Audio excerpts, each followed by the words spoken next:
Welcome back to Evolve Point, your Shadowverse podcast. I'm Ignideus, Shadowverse content creator, caster, streamer. With me, as always, are my co-host, SuchPettanko, also a Shadowverse streamer. Say hello. Oh, I was just holding in a Taco Bell burp. Oh my god. And we also have Lord Kaelan, Shadowverse community admin. I'm him. I'm him. All right, relax. You do be him. Calm down. Kaelan's hyped up because his favorite game just got saved from Sony destroying it somehow. Yippee. Anyway, what have you guys been up to this past week? I've been hell diving and I played like 2 years of Stardew Valley in a week. Wow. What about you, Tonko? So the new store available update thingy came out, the new patch came out, and I just finished the story today. Is it good? So when I was playing it yesterday, I was like, oh, this is dog water. This sucks. This still sucks. I was getting so mad, and like I reached the boss last night. I beat the boss, and the resolution, like the actual boss fight and the dungeon it's in, was really, really cool. It had actual aura. I really like the energy, but the resolution was so lame. Rip. And then I was so disappointed that I went to bed, and I was angry the entire day until I went back into the story after work today to finish the epilogue, and it was not done actually. There was a lot more, and then it became good.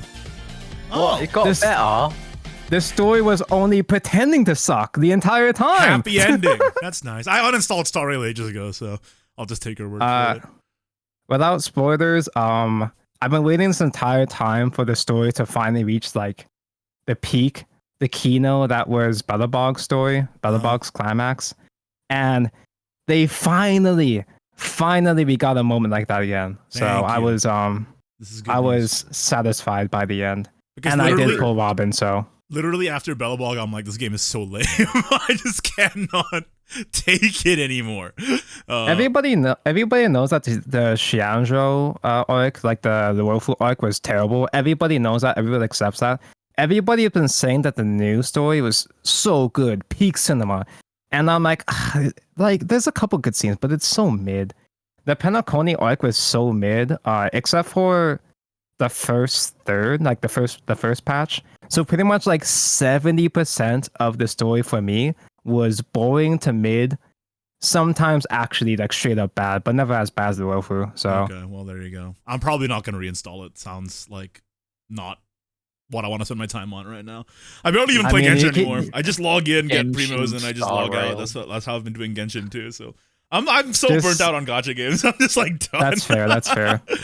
I might come back in the future, but who knows? Anyway, I just came back from Japan. That's what I've been doing. And nice. Japan trip was great. Went to Card Game Fest, Tokyo.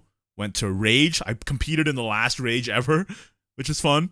For Shadowverse 1. It was the last one. Yeah, for the first game. Yeah, and I'll talk about that a little bit more as we get into the esports section. But I'll share little tidbits of my trip to Japan as we go through.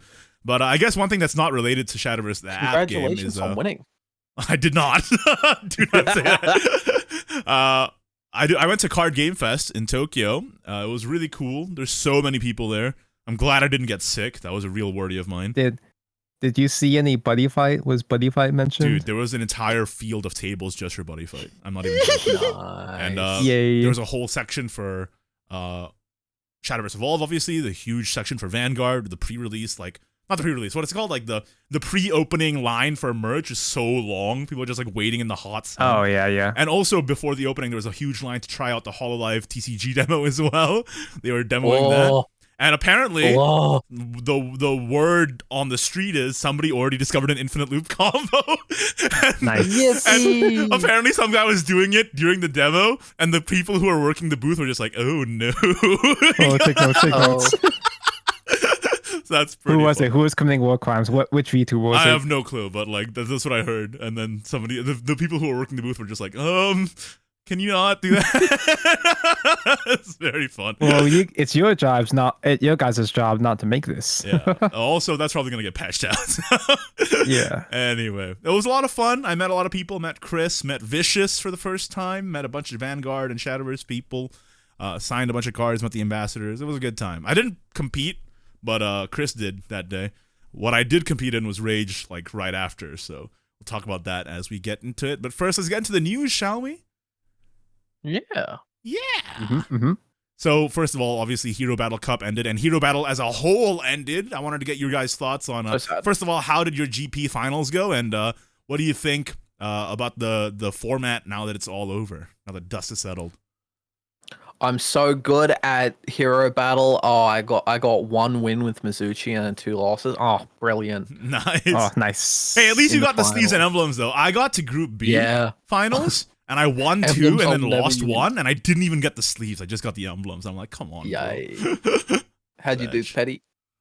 So the patch was nice. Killing Mizuchi was definitely worth it. I'm so glad that they killed that deck to give us a bit of time to actually play other decks.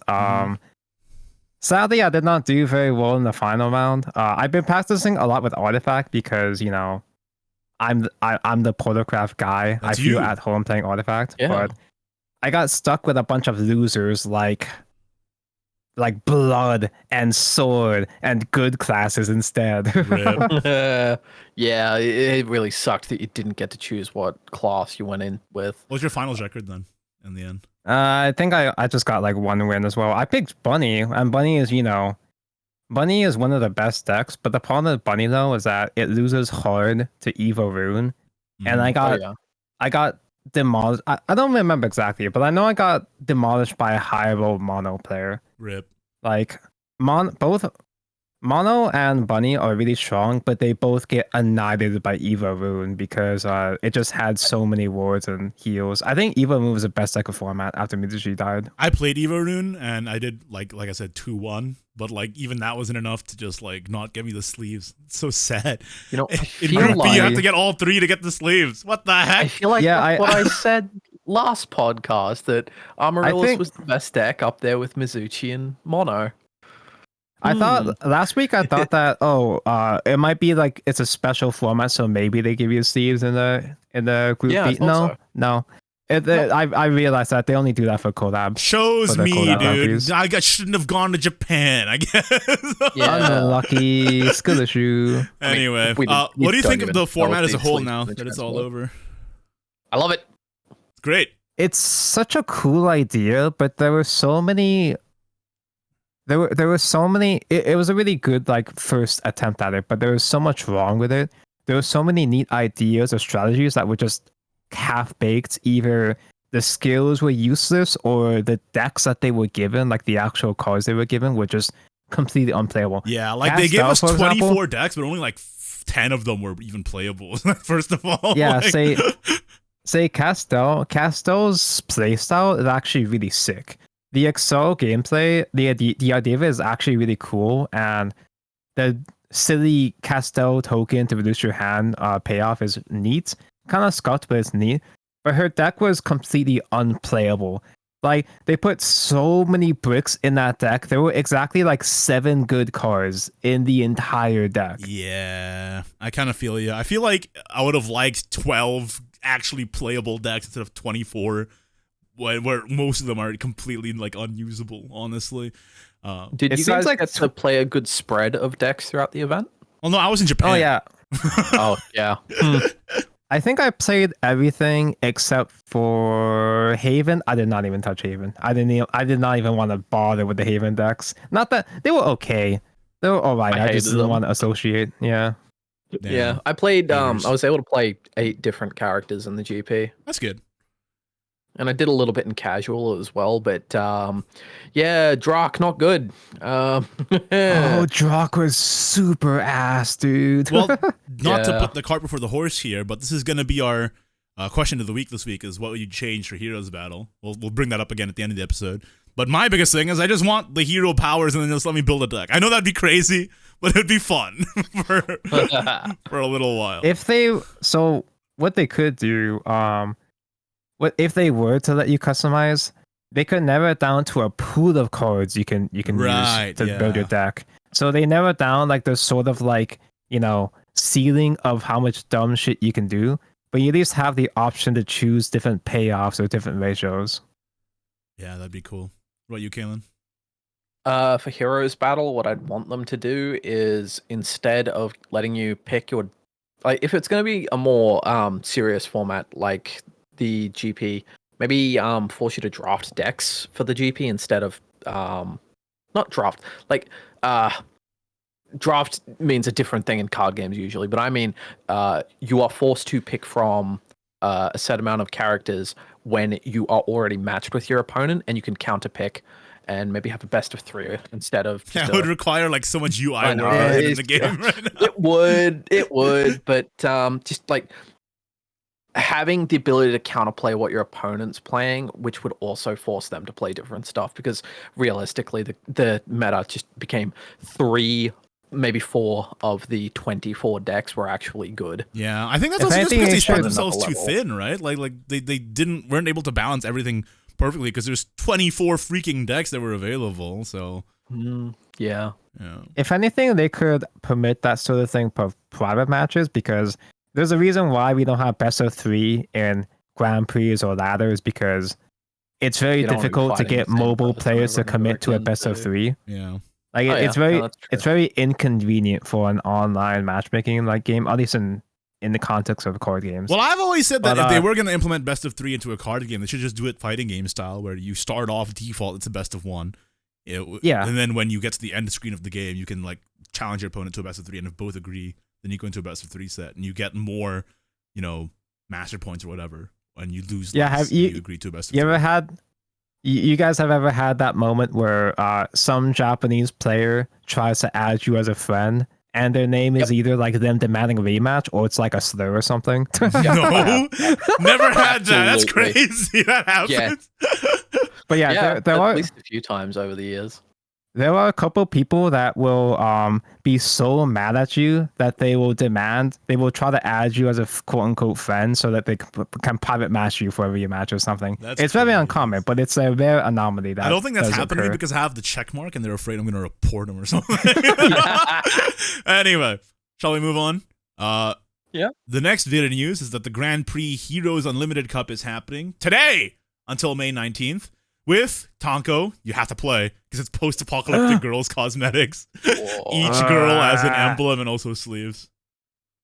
I have to. I was really actually excited for try. this for a second. Yeah. I get to play Hozumi in a GP, but then I realized they don't count towards my ranked match goal of 1,000 ranked match wins. Also, Unlimited is a very different landscape now compared to what it was before. Kaelan, I don't know if you played it recently, but yeah, Hozumi's matchup with Soul Taker didn't really change. It's the same. If you're gonna get off a turn 4 Hozumi, you're gonna win. But if they get off the Soul Taker, you can't win. Yeah, exactly. I guess we'll talk more about the Soul Taker cope in the main topic later on. Yeah, I tried it this stream today. Is all I'll say, and that deck is crazy for us. Yeah. All right. Also, big news for Shadowverse Worlds Beyond. What news about the new game? In a very weird source. So Take-Two is soft confirmed for Worlds Beyond because one of the competitive teams, Lavanga Hokkaido, has a new player, Renge, joining as a Take-Two player. So I guess we can kind of assume that Worlds Beyond is going to have Take-Two if they're making moves like this. So yay! But what if they don't know either? It's just the assumption. This is why I said soft confirmed.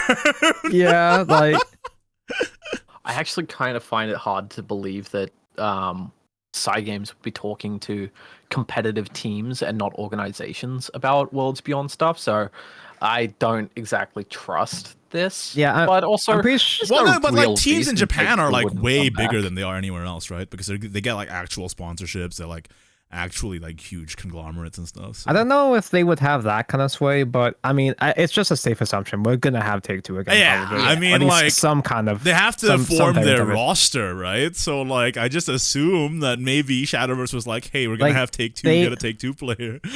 They have to secure the spot, and if there is no Take-Two, there's probably something else that's going to take its place. Yeah, I mean, the good news is the Take-Two players who tend to be drafted into these teams are usually like godly players anyway, so it doesn't really matter. But like, yeah. Hopefully, this is actually true. And finally, for news, the Shadowverse Community Tournament Support prize list has been updated for May now if you run a community tournament and you get like the prerequisite number of players or whatever, you can get participation rewards for your tournament, an aimless gunner emblem, and Prayer of Conviction sleeve just for participating, and the winner gets a splendid mysticism emblem and a mind control mage sleeve. Yippee! Yippee! I mean, the only one that's nice here, I think, is the splendid mysticism. I mean, maybe you disagree, Mr. Enhance. You like the aimless gunner, but aimless gunner's just she's I guess. If I was entering any tournaments, I would just be going for that splendid mysticism because that's, Eleanor is a cute card. I mean, Prayer of Conviction, tan sleeves, those are cool too. Yeah, true. I have 134 pages of emblems, and I've only used Shiro Emiya since I bought him 7 years ago. I've only used the Junko emblem this entire time for the past like so and so years. Sometimes I use a second Junko emblem, but I've only used it like twice maybe. For me, I was on Zernitra the entire time, but then I got the exclusive Shadowverse Open one with Rosalie, and I'm like, oh, that's nice. Oh yeah, I'll pick that one.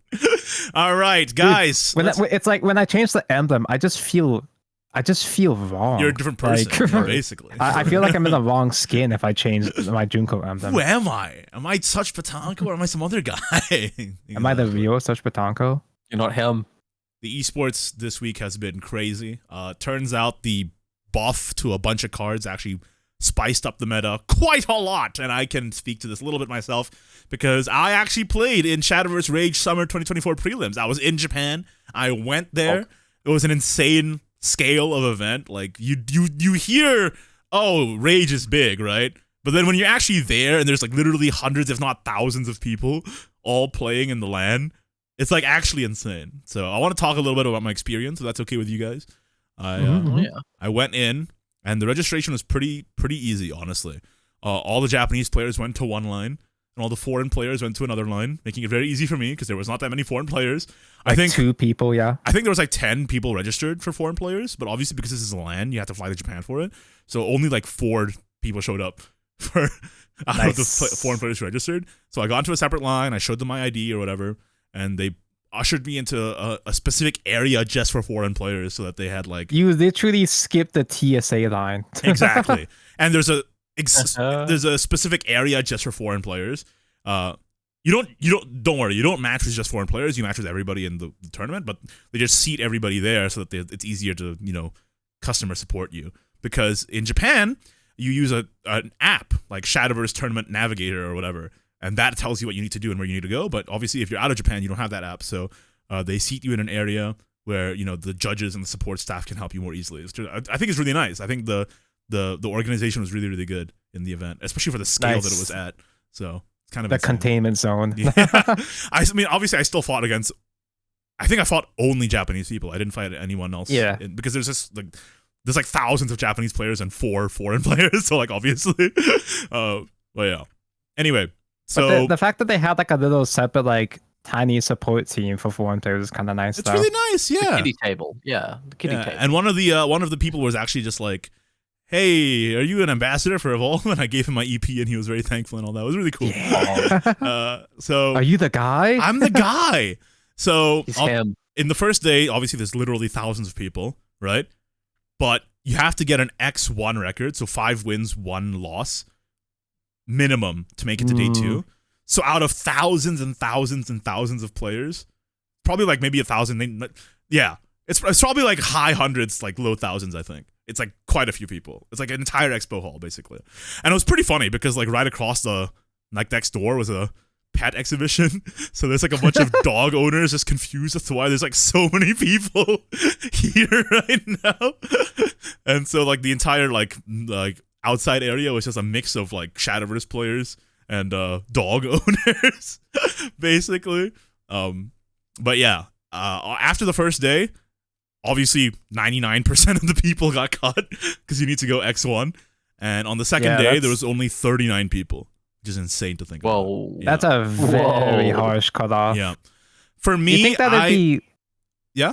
You think that'd be like X2 would be like the cutoff? But I mean, I wish, bro. Yeah, if only.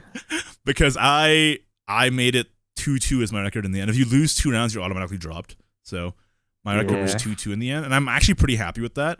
issue 2 out of 6 rounds because I put zero. Yeah, that's pretty good. I put literally zero preparation into it. So like, by right, I should have won 0 games. And also, you wouldn't be able to take the prize anyway. No, so. literally. Well, yes, there's that. You have to have an entertainer visa if you're not a Japanese national to get the prize money. But other than that, like literally the night before, when it was like deck check-in, like deck lock, like 1 hour before deck lock was finalized, I was still debating whether I should go or not because it's the same day as day 2 of Card Game Fest. So I was like, should I stay at Card Game Fest and just hang out, or should I go to Rage? I was still debating that, like literally the night before. So like my preparation was actually 0. So the fact that I even won 2 rounds, I'm like pretty happy with it, honestly. So yeah. You stole 2 games from 2 guys. Oh yeah, literally. you ruined someone's chances. I stole somebody's spot. Yeah, just drag them down with you.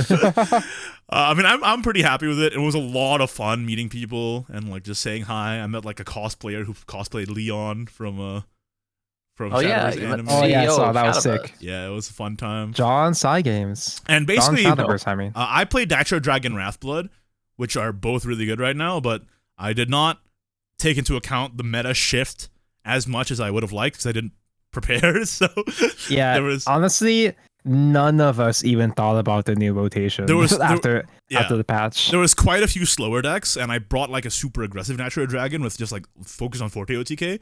If I had to redo it, knowing what the meta was like now, I probably would have brought the version with more goddesses because like really it was a bit slower compared to other than the OTK decks that were around, right? But like fighting Amulet Haven and Machina Shadow, I was just like, man, I wish I had goddess right now, right? So I honestly hadn't even thought about rotation at all because I was so busy playing Hero Battles. Right. Yeah, exactly. But just the other day though, I streamed Machina Rune, and that's a real deck now. Yes. Okay, I'll just talk about that.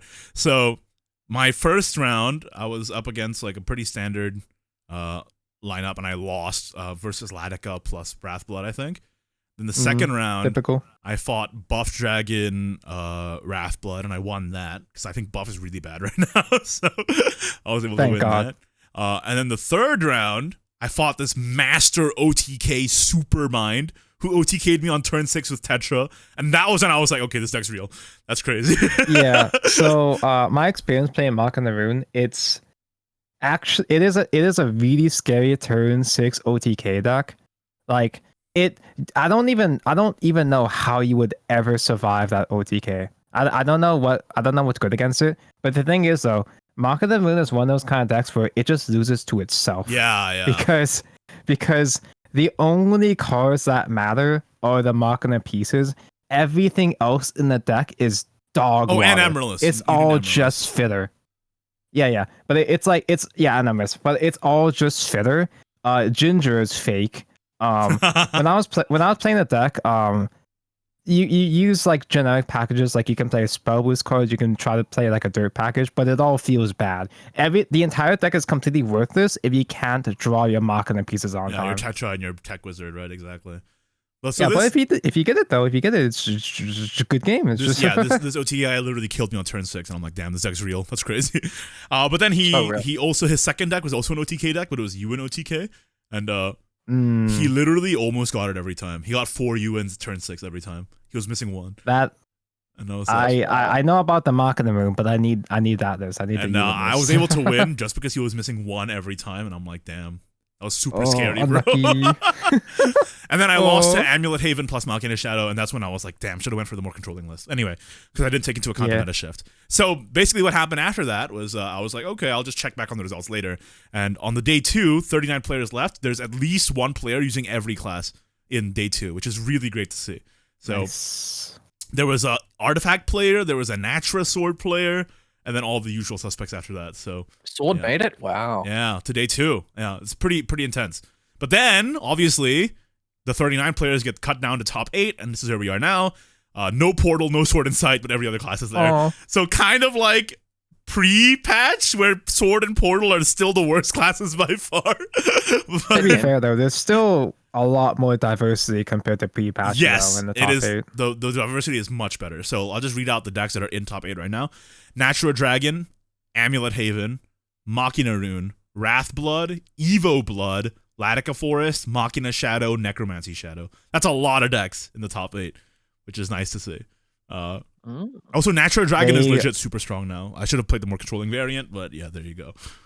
They may not be my decks, but at least some other decks can have fun now. That's true. Hey, Necromancy Shadow's up there. You like that deck, so there you go.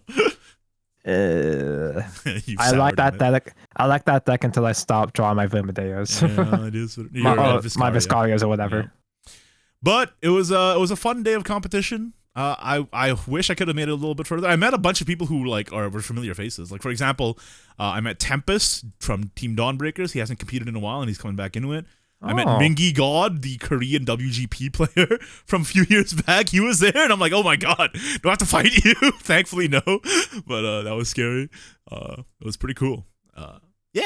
Rage was sick. A bunch of old faces showing up for the last Rage. Yeah, exactly. Basically, everybody was just like, "Oh, it's the last one. Let's go. Let's get it." Right.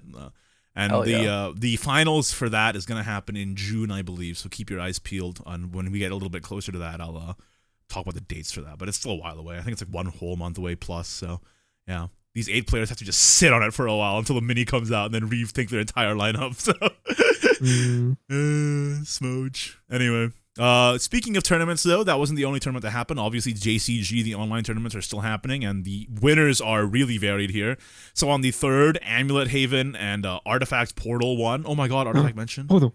Yeah. Artifact mentioned. And on the 4th, Natra Sword and Wrathblood won. So Sword mentioned too. Oh my god. And then on the 5th, Latica and Wrath won. No surprise there. Latica and Wrath both super strong. And on the 8th, Tetra and Natra Dragon won. So yeah, the tier 1 is quite diverse now. It's very nice to see. Wrathblood is still BS when you fight it.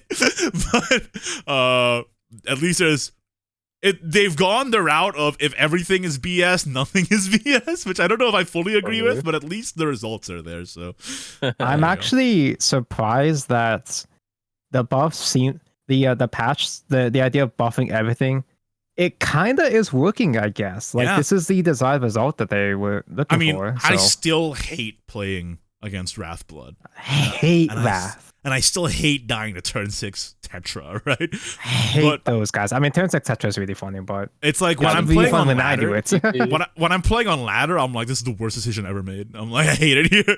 But when you're playing in person, across the other person, like, there's a whole different atmosphere, right? Like, you get to see, it's a whole different vibe. You get to see their trials and tribulations as they're like, oh, I didn't draw that. It feels less like, oh, I got BS, and more like they're also struggling to win here. And it's more like you know what I mean? It's like the competition is more real. BM, IRL. Yeah. It's pretty fun. I don't think I've played a single game in rotation post-patch. Yeah. Well, I'm a problem. It's fine, though, because we're talking about Unlimited today, so it's fine. That's Rage and JCG in a nutshell. And now we have a couple of upcoming tournaments. Reminder, SVO Mini for May is happening. Last one of the year, May 25th. You can go register now. And also, for the SVO Masters Cup, registration is open for that. It's going to be the preliminaries, or the qualifiers, same thing, on the 1st and on the 8th of June. It's going to be best of 3, 1 band, 7 rounds. And if you finish in the top 16, you get to the, next round. But if you, wash out in one of the events, you can still compete in the other one as long as you're willing to ruin your sleep schedule. Because the one on the 1st is held in the Singapore time zone, and the one on the 8th is held in the American time zone, Pacific time. So you can play in both if you're. You can play in different regions now. Yeah. Well, for this one. Yeah. I can play then. Yeah, you can play in the Singapore time zone one if you want. I mean, I'm not going to, but I could.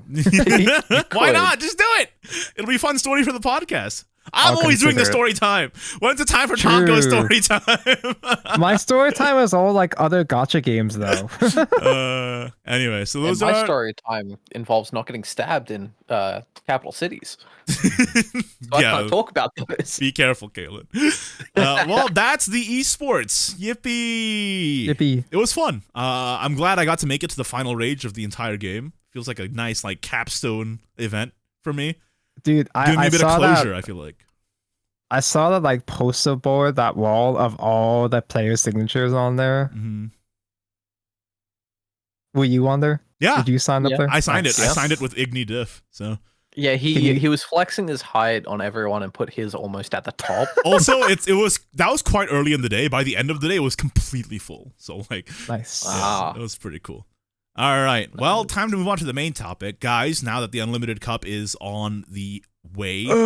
The idea is, what do you want to play in the Unlimited Cup? It's not going to be super long of a main topic. We're just going to talk about some of the best decks in Unlimited right now The as absolute we see it. state of Unlimited. Yep. And You're not going to believe this. Yeah, I'm going to play Hozumi. No way, I'm going to do it. Yeah, I'm going to do it. Well, Tonko, have you played Unlimited at all since the patch? I streamed Unlimited just the other day, and oh god, oh dude, Soul Taker, dude, it's so good. What a deck! I warned you. I thought it was gonna be high-level bullshit. I thought it was like, oh, you had to draw the Soul Taker on time and get the evos. No, you only play like 3 or 4 shadow cards. Yeah, all you need to do is kill off your Raider and your He Who Wants Rock, and then you win immediately after that. So, I streamed it just today for the first time. I played Unlimited for like the first time in like half a year or whatever, and I'm like, damn, this deck is actually cooking. I feel like it loses to itself only. Like if you don't get your pieces in time, it's like Tetra. Then you lose. But most of the time you do because you have so much draw. And then you just instantly win. You could die to Wrath if they super out aggro you, but most of the time you should be fine. And then you have so many ways to win. You could just like Soul Taker into Soul Taker for like 5 bajillion damage, or you could Soul Taker, kill off your own He Who Wants Rocks, get a Raider, kill your He Who Wants Rocks again, get another Raider, deal 12 bajillion ping damage, and then go face with 3 Raiders. Like that's insane. So to give context to those who haven't played Unlimited for a while, oh, that's right. They recently just buffed the Departed Soul Taker to turn it. They turned the deck into like an Evo Shadow build where you reduce the cost of Departed Soul Taker, and Departed Soul Taker when you summon, it's like Atomy. It's like a new Atomy. No, it's more like better. It's more like Nepthys, I would say. Oh yeah, I guess so. Yeah, but you don't have to kill you don't need followers on board to like kill off. Yeah, exactly. That's why it's not like Atomy. It's more like stuff on the board. You just resurrect your guys, basically. But like the thing is that they made it so that the biggest thing is that the cost reduces by 4 every evolve, and then they changed Vern to be a 1 cost unconditional evolve. It's like, okay, I guess here we are. So wild, because it also made Evo Blood an absolute threat in Unlimited. That's true. I didn't see any of that. But like, that's crazy. Oh yeah, Evo Blood, like 5 evolves by turn 3.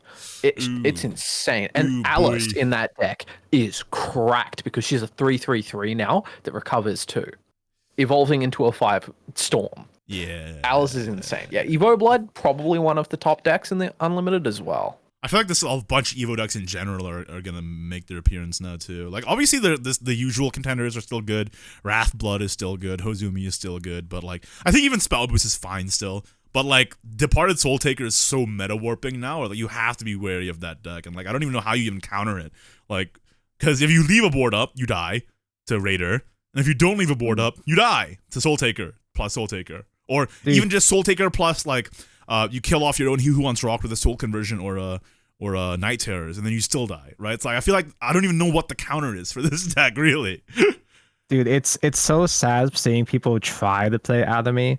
Because I made that comparison before, but it's so funny seeing people try to play Atomy when Soul Taker is right there. Yeah. Like Soul Taker just does everything Atomy does, but just way better. Yeah. I also saw people trying to play like traditional Burial Rite stuff, and I'm like, why don't you just play Soul Taker, dude? Like, just wait. I played Evo Portal. How'd that go? It's okay. Oh, that's good. So actually, Evo Portal was already kind of a deluxe expansion because I did stream it before. So you use the funny dog. You use a funny dog to get a billion evos in the early game to actually unironically play Shin. Shin, burn damage, you reduce altitudes and stuff. You funny windman, you tend to face, stuff like that. Mm-hmm. It's actually a very competent deck, but oh god, oh dear, you have to high roll you really had to high roll so hard against Soul Taker every time.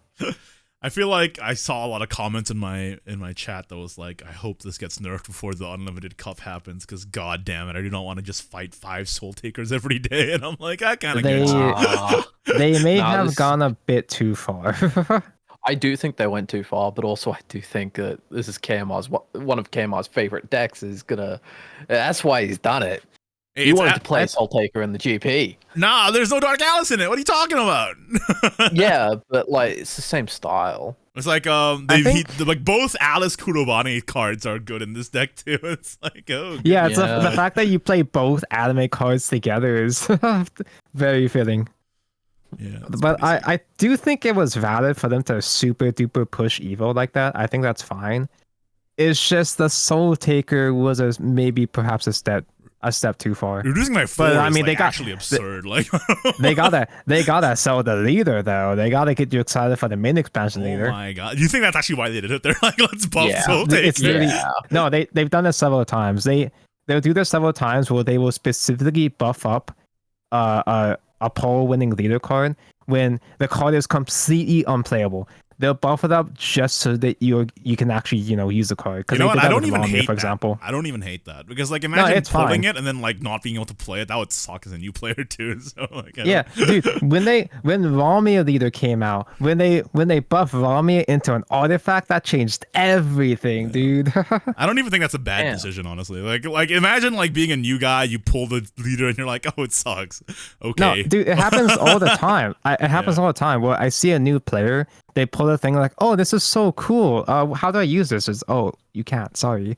And also, it's banned and unlimited too. Sorry. Yeah, exactly. It's better this way. But I will say, yeah, a little too far. I think it's kind of crazy. This deck. I got a turn 4 lethal today. I'm like, this is stupid. Turn 4 lethal's pretty common with it. Yeah, true. Well, not turn 4 lethal. Turn 4, your opponent can't win. Yeah, and just quits. Yeah. But I actually got like a legit turn 4. Like I killed them. Like to 0, and I'm like, damn, that's dumb.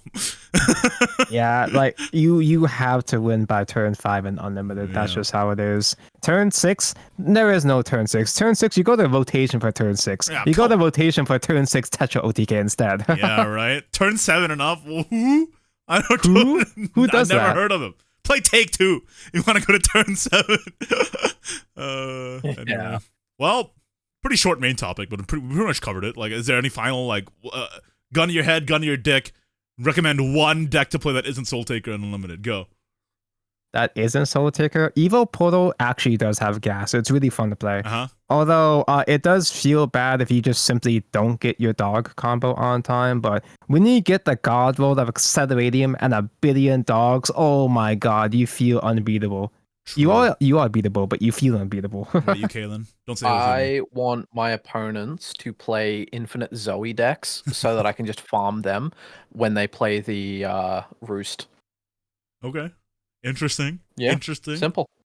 I'm gonna say posing the well. I'm gonna say play Evo Sword. Maybe that's good. Could be. Not quite sure about that. Could be good. I actually did see, not Evo Sword, but I did see a couple OTK swords where they just super duper hyper buff up like the double attack Quick Blader. I saw. I saw someone invoke Colosseum. And I'm like, wait, I haven't seen this card in like 5 years. What? I got cooked by a frog today in Limited, so it's not. Oh, nice. Funny frog. Sword's got some memes cooking. Well, I mean, like with Sword, like you got, unnerfed kick now, and you can, you can do. I don't think that's that was amazing. relevant at all. You can do something with it. Don't worry about that's it. crazy. Yeah, that means you can kill Kagemitsu turn 1. You think about that. That's crazy. That's crazy, bro. Anyway, yeah, I mean, it's a fun time. Unlimited is actually like it's a clown format, but I'm playing it with Soul Taker right now, and I'm like enjoying how insane it is a little bit. I'm like, this is so stupid. It's a clown format, but there's something kind of appealing about that clown bullshit. It kind of reminds me of playing Yu-Gi-Oh, where you play it for the dumb shit. Yeah, I got driven out of rotation by Kronos when he came out this expansion, so I've just been liking Unlimited generally. Kronos is not even good, bro. That's so funny because Kronos isn't even good. He fell off so hard after a couple of days. It doesn't matter to me that Kronos is good or not. He just... I had one game where my max play points was 0 as Dragon on turn 10, and I just couldn't take it. I just couldn't take it. You got mind broken, actually. That was a you issue at that point.